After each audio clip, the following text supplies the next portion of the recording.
Yo, salute everybody for tuning in. Who's talking? Salute everybody for tuning in. Uh, who's saying something? Cause I can't see none of that stuff up there. Steve, who? I thought y'all usually tell us who say stuff. I would. Yeah. Nobody's saying nothing right now. Say LeBron fast and get him mad. Okay, there you go. That's all he said. I seen like 2 or 3 people comment. Nah, It says say LeBron fast and get him mad. Go later. Okay, yeah. Let's argue with Prince Carlton. Yo, we got Sid Linus in the house. We got Stilo Real. We got Ant-Man Heat over here. We talking about toxic masculinity. You know what I mean? That's the topic today. We trying to. How can I bring?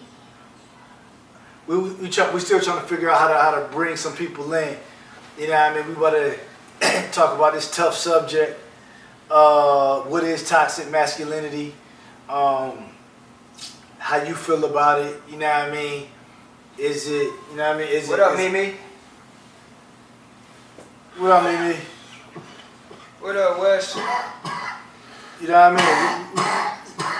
I want y'all to chime in. If any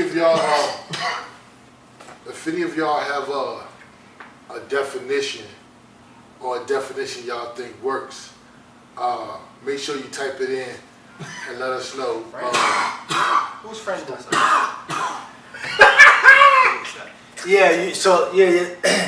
So if y'all want to chime in, you know what I mean, let us know. Just go ahead and say what you think. You know what I mean? Hey, Mimi, what you think toxic masculinity is? Hey, get to your phone. We want people to chime in on what y'all think toxic masculinity. I think before we allow people to chime in, you need to let people know what toxic masculinity. No, wait, you need to let people know. This your podcast. Okay. She said she can't spell it. I'm not sure what toxic masculinity is, but anytime you have the word, I'm just gonna break down the 2 terms. Right. Toxic and masculinity. So toxic is always something bad, always something destructive, always something poisonous, always something that is destructive. And then you got masculinity, and that tends to be males. You know what I'm saying? Yeah. Or males, or a lot of times males in a certain realms of aggressiveness, or you know what I'm saying? I don't know, just Toxic masculinity. yeah. It's just Who made this up? Who brought this about? The guys, we about to get up here now. Anyway, what I think about toxic masculinity, my thing is, I want to know why it's not like it's either each gender can be toxic, or not, like simple. You know what I mean? So it's either both genders is toxic, or neither one of them toxic. You know what I mean? Like I don't hear no. Hey, I got the definition. I don't hear. Go ahead. What's the definition? It's a toxic masculinity is thus defined as adherence to traditional male gender roles that restrict the kinds of emotions allowable for boys and men to express, including social expectations that men seek to be dominant, the alpha male, and limit the emotional range primarily to expressions of anger. Look, man. Yeah. I mean, anyway, like yo, people can express. You know what I mean? You can express who you want, how you want to express or whatever. I mean, like yo, we good. Men are good without that term, man. We don't need to have the term toxic masculinity. We good. You know what I mean? Like men didn't come up with that term to say that about each other. You know what I mean? So we got too many terms out here. No, for sure. And also the thing is like we need to be respectful. In 2018, the whole theme is about being respectful of how somebody want to live. So if you think toxic masculinity is gender roles, then you know what I'm saying. Let somebody play into gender roles if they want to. If that's what they want to do, you know what I'm saying. Right. Like you can't be out here trying to tell people, you know what I'm saying, how to live or whatever. Can I argue? I want to argue. Go ahead. I'm arguing that the creation of this word has come about because we have a lot of children who aren't developed in a way where they can have a form of masculinity. So they are in a gender crisis, what we can call it, because they haven't been brought up with both parents. So some people are raised by their mom, some people are raised by their dad, some people aren't raised at all. Right. So then they just have the environment that they're around to develop a sense of self. Some people happen to be males, but their sense of self relates more to a feministic trait system.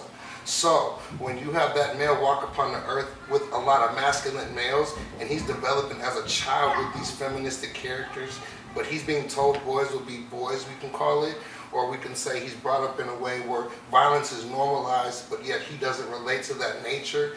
He's almost scrutinized is how we were traditionally developed. And so now in this new age, that has led to high levels of stress in these children. And so it's leading to suicide rates to increase and things of that nature. So it's like they've created the word to try to help children be able to be free in their growing process, who don't have that masculinity on their side to help them maintain in the world. We have a way less masculine world because we have a way less parented world physically. Like, we're not parenting our kids as much as we receive parents and TV parents and music parents.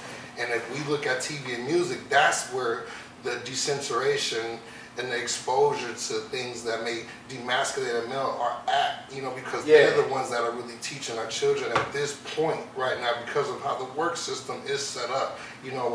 There is no true time with your children these days. Everyone's working. So you're getting different type of humans now because we're not being developed the same. And they're trying to protect these new humans is what the whole process of trying to defend someone who may or may not fit what we call a traditional gender sense. Yeah, but what I think what the term is trying to say is that because a person behaves in a masculine way, or because a person do things that males are supposed to do, that and somehow it makes them react negatively towards other people in different relationships. So because I'm a male and I do certain things and I believe males should do certain things, that makes me treat my girlfriend in an unfair way. Yeah, good point. Yeah, exactly. Read out Derek. Okay, Derek. Let's see what Derek say. Derek said, "Shit, I ain't got a problem kicking it off. Honestly, I don't need that dictionary definition and shit. I feel like it's just someone predominantly males, and we're kind of fighting for an alpha male role or whatever. I don't necessarily think it's always negative. I feel like sometimes it's a behavior that we learn based on." Exactly. I feel like, man, anybody can be toxic. It don't got to be no males. I mean, females can be toxic too. I'm trying to figure out where's toxic femininity at. Like, where's that word at? You know what I mean? Anybody can be toxic. You know what I mean? Just because people don't want us to, like, I mean, most men behave like men. I mean, you gotta. It's concentrated on the norms. That's some DNA stuff, man. Like, people gotta take that up with God, yo. You know what I mean? Like, take that up with God, yo. Like, that's in the DNA. That's in the DNA format, man. You gotta take it up with the man who made our DNA. You know what I mean? Like you can't take that up with. How you get mad at us? Right. You know what I mean? You can't get mad at us. Go ahead, man. No, I was going to say they use the word masculine because they want you to understand they're referring to the nature of men, since it's like that violence. We normalize that amongst men. Like, we don't. Women like go when they see someone blood and shit like that. We don't care. You know what I'm saying? Like, we don't care about seeing someone get shot out like that on TV. Right. But nowadays, our children now, they kind of don't. Some children. Okay. So you said